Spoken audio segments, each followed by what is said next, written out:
Let's talk about Exodus 1 through 5.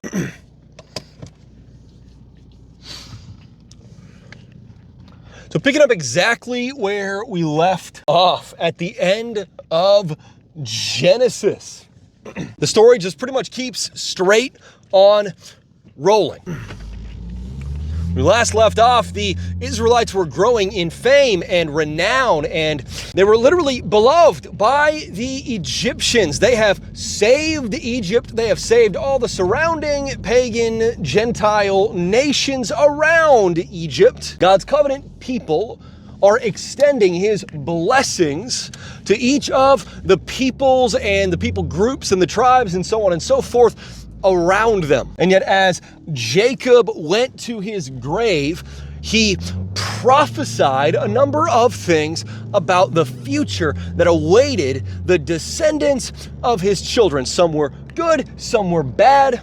All of them ultimately pointed to the true hope that his bloodline exists to point forwards towards. I forgot how to talk. Just the great hope that is awaiting my bloodline is this coming Savior that the Lord promised in Genesis 3:16, who will crush the head of the serpent once and for all, who will undo the fall, unbreak the world, and put everything right again. But as we enter Exodus chapter 1, things have changed. It says that, of course, when hundreds of years pass, eventually what happens is that there is a new king who does not know the people who were loved, favored, celebrated by the previous king and previous generations of Egyptians. Instead, what happens is that Egypt reverts to its normal course. We talked all throughout the book of Genesis about the fact that Egypt was extremely, viciously anti-foreigner. They hated foreigners, people who were not ethnic Egyptians.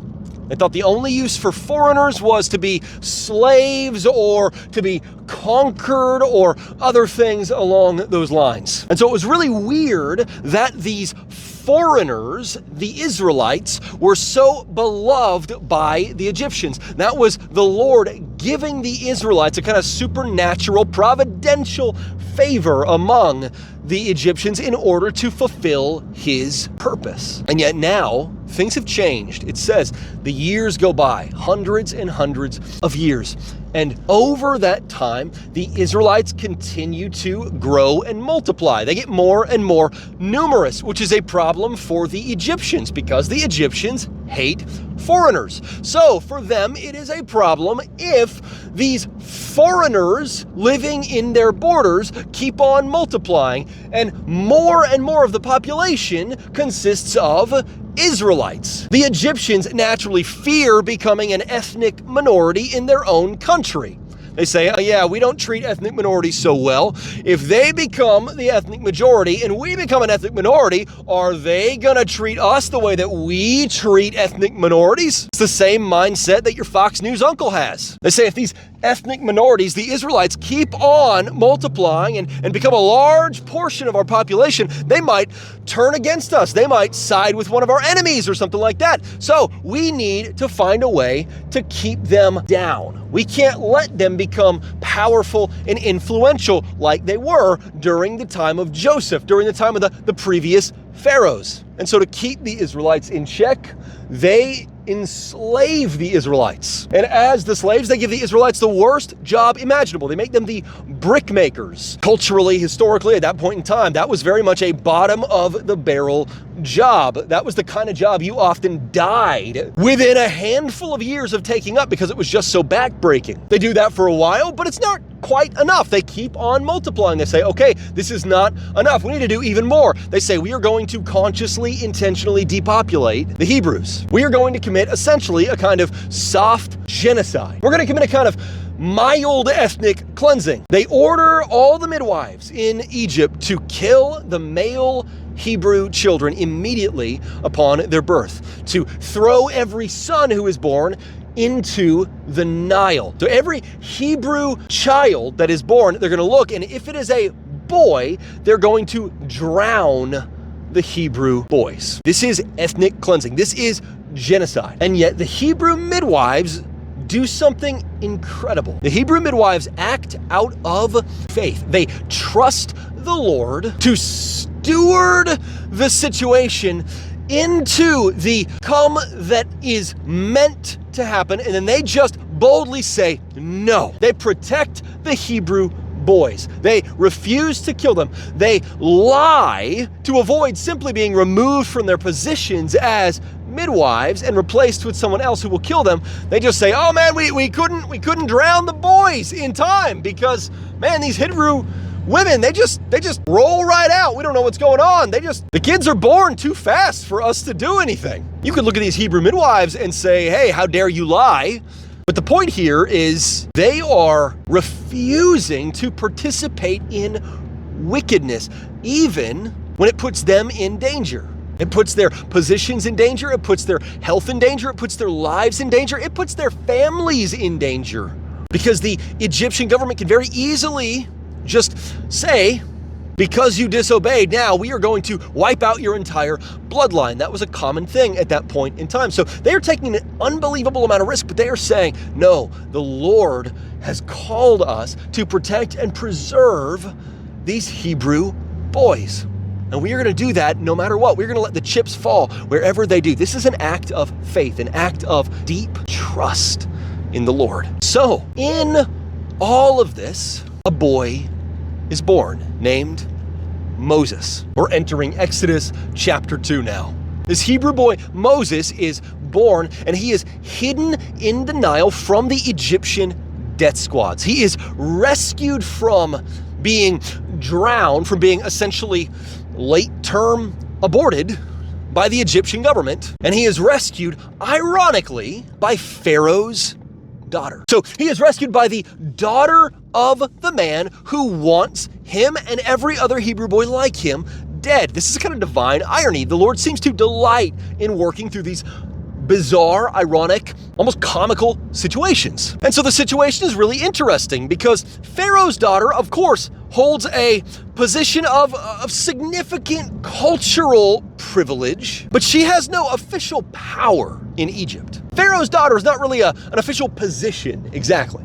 So she doesn't really have the authority to say, do this and make anybody do this, or do that and make anybody do that, but she has the kind of cultural privilege that comes with being the daughter of the God King of Egypt. And as a result, being raised as her kind of adopted son, Moses would have been educated with the best education available in Egypt. He would have been very kind of wealthy and culturally privileged himself because of her position. And so he occupies kind of a weird place culturally in society. He is kind of powerful, kind of not. He is kind of privileged, kind of not. He is kind of wealthy, kind of not. Kind of influential, kind of not. And that's going to be really important very soon in this story because we don't really know much about his upbringing. All the stuff in the Charlton Heston movie, that was, that was conjecture. It was plausible conjecture, but it was conjecture. Same with like the Christian Bale movie from like 10 years ago. But eventually, Moses decides to go see his own people. The text says. He goes to the brick-making region. He goes to where the Hebrew slaves are. And when he gets there, he sees something really horrific. He sees one of the masters abusing one of the Hebrew slaves. The term that it uses here doesn't just mean he was yelling at him, doesn't even really just mean he was whipping him. This is a really intense term, and it could mean a pretty wide range of things. All the way from like really relentlessly beating him to a pulp, or it could go all the way to basically this guy was trying to kill him. I think that's actually most likely what's happening here. I think that's the most likely interpretation. So the master is beating the Hebrew slave, seemingly with the intention of murdering the Hebrew slave. He could do that. The Hebrew slave is not only a slave, he's also a foreigner. In ancient Egypt at this time, foreigners had essentially no rights, not even the right to self-defense. It was essentially illegal for any foreigner to kill any Egyptian for any reason, and it was basically illegal for any foreigner to even harm any natural-born, blood and soil Egyptian for basically any reason, even for self-defense. So that means that if that Hebrew slave in any way fights back or tries to defend himself, it is a capital crime and he will be put to death for defending himself against a natural-born, blood and soil Egyptian in order to defend himself, to stop himself from getting murdered. If a natural-born, blood and soil heritage Egyptian decides he wants to kill you, it is essentially your legal obligation as a foreigner in ancient Egypt to let that natural-born, blood and soil heritage Egyptian kill you, which is a problem for this Hebrew slave who is in the middle of being probably killed by his master. And it is a problem for Moses, the adopted son of Pharaoh's daughter, because Moses steps in to defend that Hebrew slave. He fights back and he ends up killing the guy who was attacking the Hebrew slave. Does not matter that Moses is the adopted son of the daughter of the God King of Egypt. Moses is still visibly a foreigner. They may not have known that he was Hebrew specifically, but they would have known he is not one of us. They would have looked at his facial features. They would have looked at all these other things and been able to see, okay, yeah, that is not a natural-born, blood and soil heritage Egyptian. That means Moses has committed essentially the ultimate crime in Egyptian culture. And even his culturally privileged, prestigious mother, the daughter of Pharaoh, cannot help him now. Moses has no choice but to run. He has to flee from Egypt. And so Moses flees to the land of Midian, which is really important. This is something that is often ignored when we talk about the book of Exodus. Midian is the land of one of Ishmael's tribes. Ishmael was the brother of Isaac. He was the son that Abraham had with Hagar, the Egyptian slave. He is not the promised son that the Lord promised to him.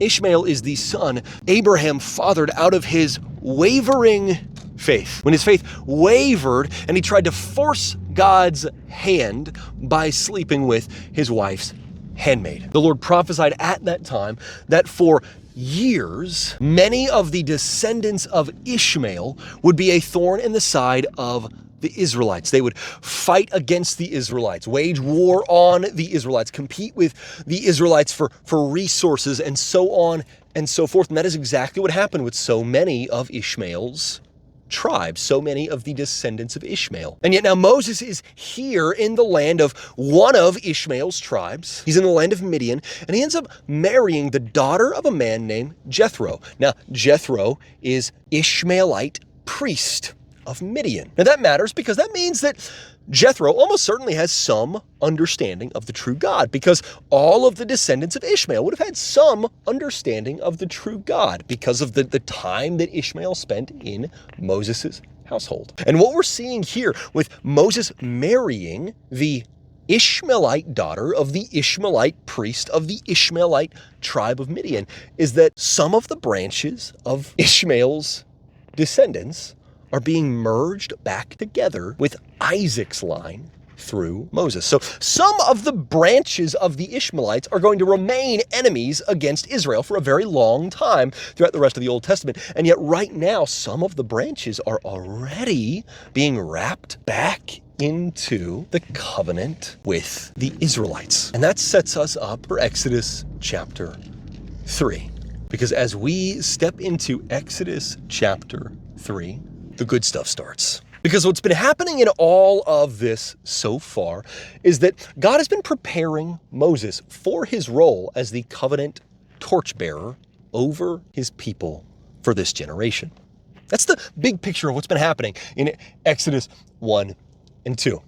God has humbled Moses to prepare him for his role as the covenant torchbearer, because Moses started out in a place of power and privilege and prestige, even as a foreigner, as the adopted son of Pharaoh's daughter. But now he's dragged him back down to the humblest role on the social ladder. He is a shepherd again, which we've talked about in the Genesis videos. In the ancient Near Eastern culture, shepherding was a widely maligned job to have. It was a widely maligned role to play. They basically saw shepherds as fundamentally unclean, untrustworthy, unworthy, all the bad things. That's what they attributed to shepherds. Why? It's a long story, but they did. So Moses has gone from the top all the way down to the bottom. Moses is out there with the Ishmaelites, and he is tending to his Ishmaelite father's flocks as a Ishmaelite shepherd now. This is the lowest moment of his life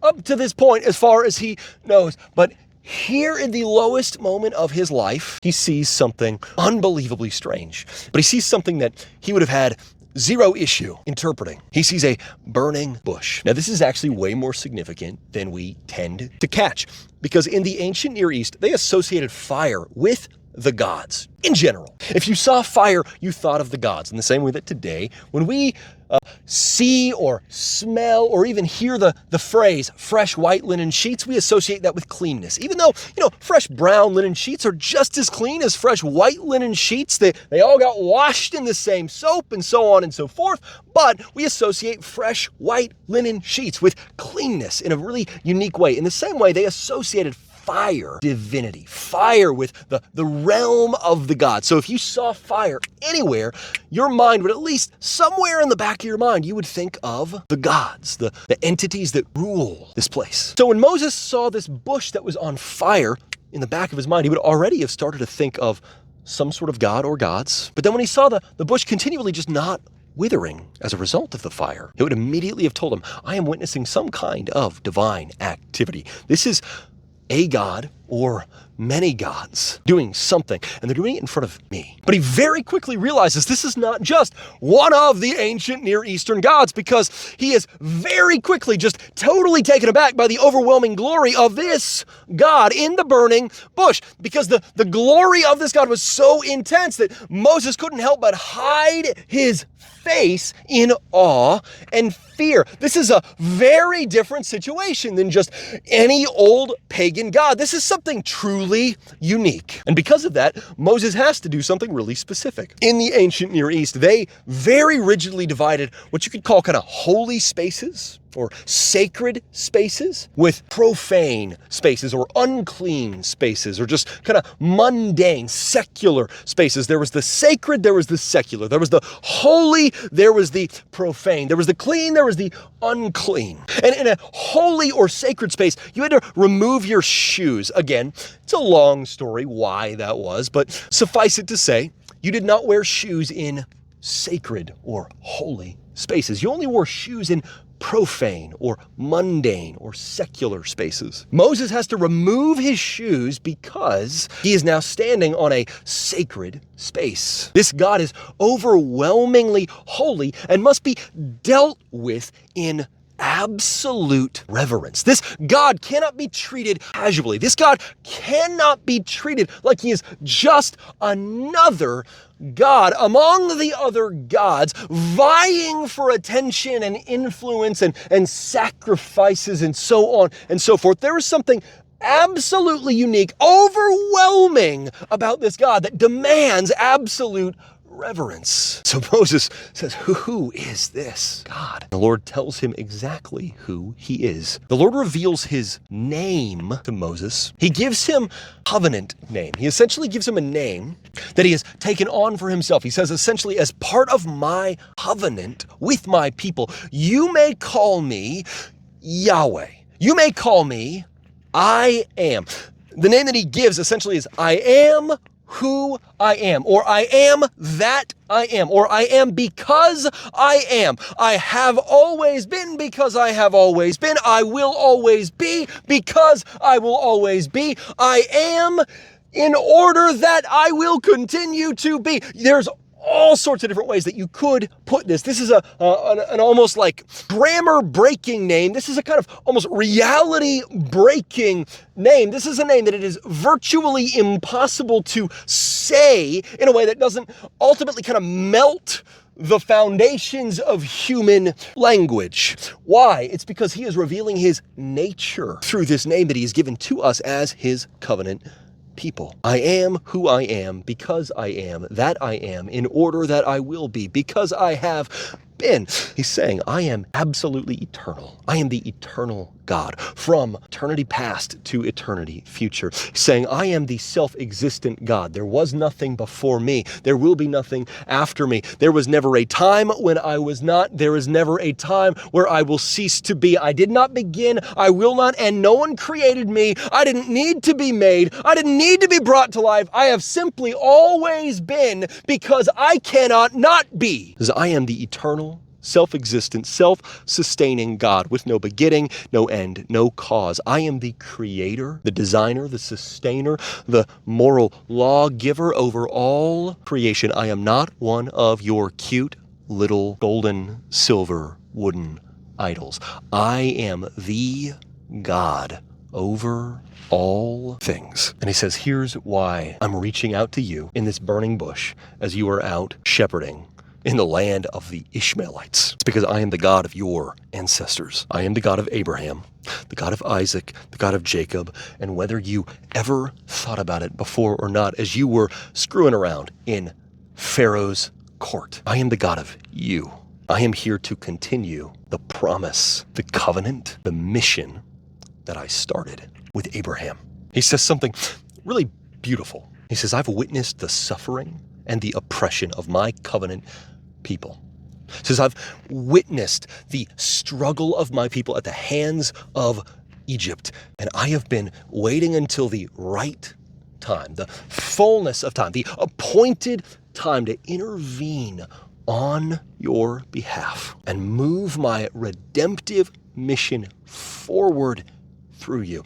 And that is going to start now with me setting you free from Egyptian slavery. He says, you're going to go to Pharaoh and you're going to say, the Lord Yahweh says, let my people go. And then he says, Pharaoh is not going to listen to you.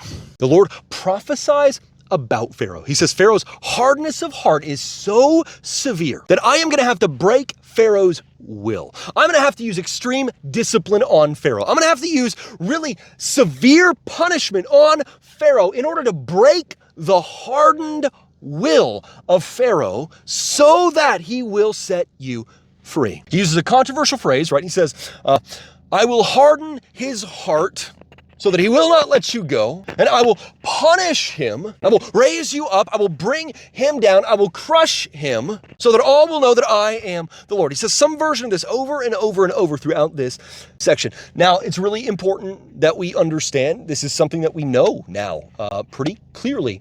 This is a common ancient Near Eastern kind of linguistic quirk. We've talked about this in other passages and stuff like that. We're going to talk about it again. Now, they would often use the phrase, the Lord has hardened his heart, or the Lord has cursed her with stupidity, or the Lord has made him cruel, or other things along those lines, as a way of saying he has a hard heart. She is stupid. He is cruel. Linguistically, they would kind of phrase things in a way that seemed to directly attribute certain aspects of other people's personality or character or tendencies and so forth to the God of the universe, or whatever the tribal God was, and so on and so forth. But they didn't literally mean that God literally did this. And in the same way, linguistically, the Lord is speaking to Moses in ancient Near Eastern Hebrew in ancient Egypt at that time. He is speaking in a way that linguistically Moses would understand, but seems, when we read it, to say something very different than it does. What the Lord is saying is Pharaoh's heart is hard. The Lord is not literally saying, I am hardening Pharaoh's heart. He's not saying, I'm going to stop Pharaoh from letting you go and then destroy Pharaoh. What he's saying is Pharaoh will not let you go because Pharaoh's heart is hard. So I'm going to have to break his will through extreme discipline, extreme punishment in order to free you. But he says, listen, not only will you be set free, but you will actually be enriched in the process. When you leave Egypt, you are going to leave with the riches of Egypt. I'm going to move the Egyptians to give you their valuables on the way out. You are going to plunder the Egyptians by asking them nicely. He says, well, Pharaoh's heart will be unbelievably hard towards you. I am going to make the heart of the Egyptians unbelievably soft toward you. I am going to glorify myself by setting the captives free. Now that's pretty amazing, but there's a problem. and it's a pretty funny problem, is that after all this, after literally seeing a burning bush, after hearing the voice of the Lord make these promises to him and beyond, Moses is still scared. Moses says, I'm not worthy to lead your covenant people. You should use someone else. I'm not capable. I don't have the skill. I don't have the power. I don't have the wisdom to lead your covenant people. You chose the wrong guy. The Lord says, no, I did not. He says, you will be empowered to lead my people through my divine power. You will be able to lead my people because I will be with you, not because of your skill, your wisdom, your courage, but because of my divine empowerment. That is Exodus chapter 3. The sun went down very quickly, so now it is dark out. But as we move into Exodus chapter 4, Moses is still not convinced that he's up to the task of leading God's covenant people in this generation. And so he is still begging the Lord to do it through somebody else. But the Lord is not going to do it through somebody else. He says, Moses, your power to lead my covenant people comes not from yourself, but from the creator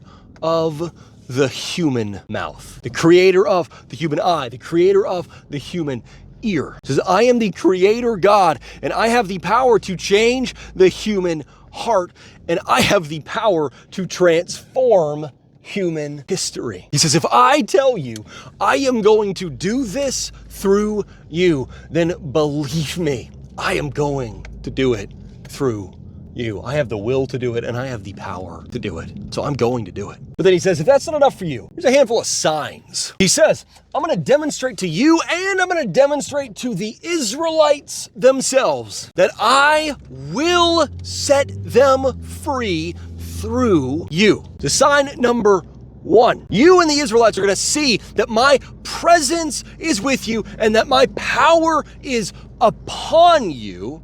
Because when you throw down your staff, it is going to become a serpent. It's going to become a snake. Now, why does it matter that the staff becomes a serpent or a snake? It's because Pharaoh himself was kind of represented by a serpent. Pharaoh's headpiece was a serpent-shaped headpiece. Pharaoh was actually represented by the image of a serpent. We see that with actually a lot of the kind of bad guys throughout the Old Testament. Pharaoh was represented by the image of a serpent. Several of the Canaanite tribes were represented by kind of serpent gods, and their armor was sort of serpent themed, and so on and so forth. So the image of the devil as a serpent in Genesis chapter 3 is potentially kind of pulling from this recurring serpent god imagery throughout the Old Testament enemies that the Lord contended with. Or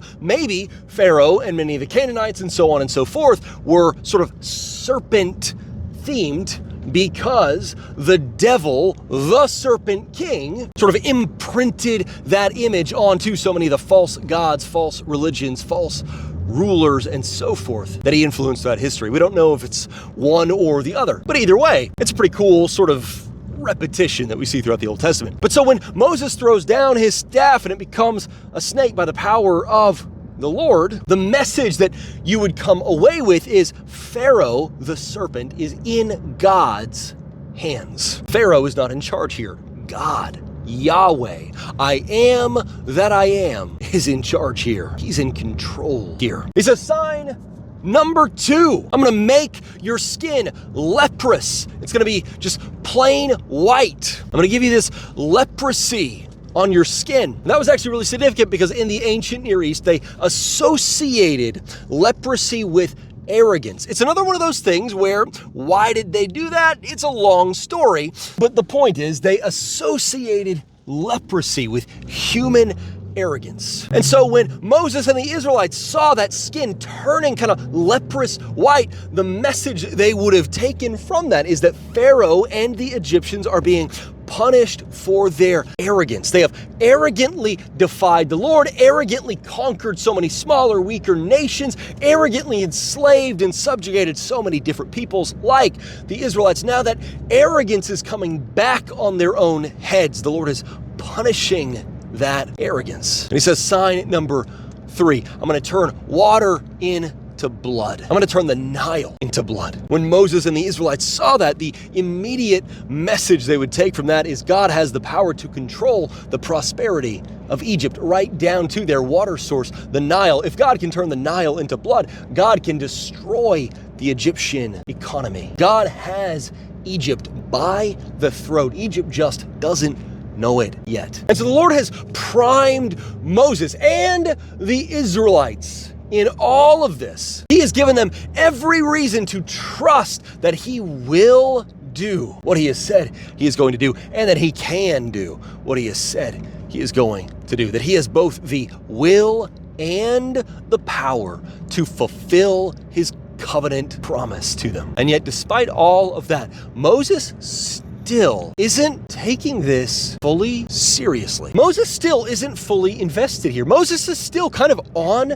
the fence. That's what's happening in this really weird story. Moses hasn't followed through in covenant obedience by circumcising his son yet. We talked in Genesis about the fact that circumcision is a visible expression of faith. It is a visible expression of trust in the Lord. It's a visible, physical expression that you trust the Lord to fulfill his promise in his ways on his time. It's a declaration that he is your king, he is your God, he is your Savior. It's a declaration of faith in the same way that today when we are baptized, that is a declaration of our faith. So the Lord does something. He theatrically confronts Moses overnight on the way back to Egypt. It says that the Lord confronted Moses trying to kill him in the night, so that his wife Zipporah had to circumcise their son, and then she threw the foreskin, Moses' feet. Now that word that we translate to feet, actually that word sometimes could mean feet, sometimes could mean what's the part of your body that you circumcise. So it could be that she is throwing the circumcised foreskin of their son at his feet, or she could be throwing the circumcised foreskin of their son at Moses' own bodily member. That's a really intense piece of irony. Essentially, hey, you aren't taking the Lord's calling seriously yet. You are still sitting on the fence. You haven't truly, fully embraced the calling he's given to you. You haven't fully stepped forward in faith. So I had to do it for you. I had to step forward in obedience and circumcise our son for you. You did not do your part. I had to step forward for you. The Lord is theatrically confronting Moses. He's doing almost kind of performance art. God isn't literally trying to kill Moses. He is loudly confronting Moses about his continued double-mindedness, his continued on-the-fenceness. And he's doing it in a way that Moses cannot possibly ignore. Then, as it turns out, his wife cannot possibly ignore. And so God is speaking to Moses in the language that he needs him to speak in. He's speaking to him in the way that he needs him to communicate. It just so happens in this moment, the way he needs him to communicate is through this really intense, really shocking, kind of theatrical performance. God is kind of pantomiming like he's going to kill him. That is Exodus chapter 4, which carries us directly into Exodus chapter 5. Because now, with that final confrontation out of the way, Moses' heart has finally been prepared. It is finally time for Moses to confront the false god king Pharaoh, who has enslaved God's people for hundreds of years. The confrontation actually plays out in a really funny way. This is intentionally humorous because God sends Moses in to make a really small, really simple initial request. He doesn't actually have him go in guns blazing saying, hey, set your whole slave force free so that they can become my covenant people. That is not what he sends him in saying.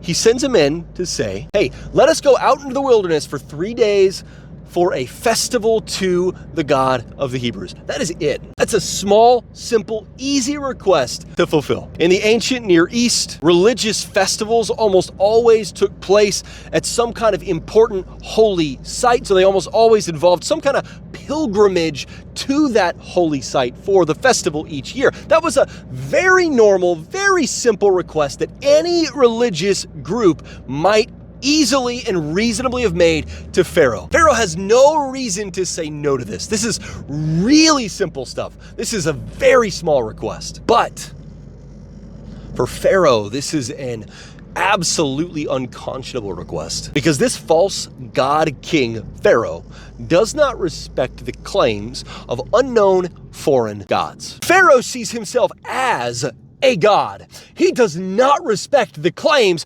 of other gods that aren't even Egyptian gods. And beyond that, he doesn't respect the religious needs of foreign worshipers of other gods in general. This was not a freedom of religion state. In the eyes of Egyptians, and especially Pharaoh, the Israelites are not people with needs, people with rights, people with spiritual lives who need to engage with their gods. In the eyes of the Egyptians, and especially Pharaoh, the Israelites are just human workhorses. They are not people. They are just bodies who are there to be a free labor force for the Egyptians. And so Pharaoh says, absolutely not. This is not going to happen. He says, I do not know this God. I do not know you. He says, go back to your work. You are just trying to be lazy. Now, Pharaoh is stupid. That's the thing that we see pretty consistently throughout the story that Exodus tells. But he's stupid and he's smart. He's a really smart, stupid person, or he's a really stupid, smart person. I don't know which one it is, but he has one very impressive quality. He is tactically smart, even though he is stupid in all the ways that really count. When I say that he's tactically smart, what I mean is this: he successfully turns the Israelites against Moses. He ramps up the beatings, he worsens their conditions, he takes away the straw that they use to make their already ridiculously high, unrealistic quota for bricks. He takes that away and says, you have to produce the same quantity of bricks, but you have to find your own straw. And so he worsens their working conditions by just orders of magnitude, and he knows they're not going to get mad at the right person. They're not going to get mad at me. I'm the one doing this to them. They're going to get mad at Moses. He says they're going to blame Moses for the fact that their situation has gotten worse. They are not going to say, Pharaoh owes us the right to go out and have this pilgrimage. They are going to say, Moses, why did you have to rock the boat and make it even worse for us? He says the Israelites already shrunk down to the most pathetic version of themselves. The Israelites have already been reduced to bootlickers. The Israelites have already been reduced to the kind of sniveling, spineless, ballless cowards who cry and moan every time upper management takes away their pizza party because somebody tried to organize for better wages or something like that. Same exact kind of stupid coward. That is the mindset that the Israelites have already been reduced to through years and years and years of slavery. And that is exactly what they do. The Israelites respond to Pharaoh's unjust rejection with wavering faith. They treat Moses like a troublemaker for upsetting their oppressor rather than trusting the God who has vowed to free them from their oppressor. And so as we close out Exodus chapter 5, the Israelites are in the process of rejecting Moses, and by extension, rejecting the God of Moses who has promised to set them free.